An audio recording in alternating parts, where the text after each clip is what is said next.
यस्य स्मरण मात्रेन जन्म संसार बंधनात विमुच्यते नमस्तस्मै विष्णवे प्रभ विष्णवे. धोंड्याचा महिना येतोय म्हणजे अधिक महिना येतोय.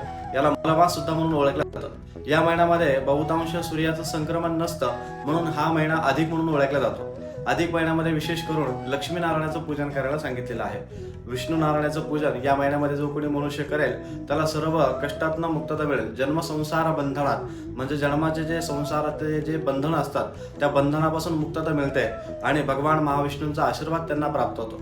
या महिन्यामध्ये भगवान महाविष्णूंचं नित्य स्तोत्र पठण करावं, भगवान महाविष्णूंना तुलसी अर्चन करावं किंवा वस्त्र अन्नदान करायला विशेष महत्त्व या महिन्यामध्ये ओळखलं जातं. या महिन्यामध्ये आपल्याकडे जावयाला घरी बोलवून जावयाचं पूजन सुद्धा करायला सांगितलेलं आहे. याचं कारण असं की ज्यावेळेस आपल्या मुलीचं आपण कन्यादान करतो त्या कन्यादानाच्या वेळेस आपल्या जावयाला आणि आपल्या मुलीला आपण लक्ष्मी नारायण म्हणून ओळखतो. म्हणून लक्ष्मीनारायणाचं पूजन या महिन्यामध्ये विशेष करायला सांगितलेलं आहे.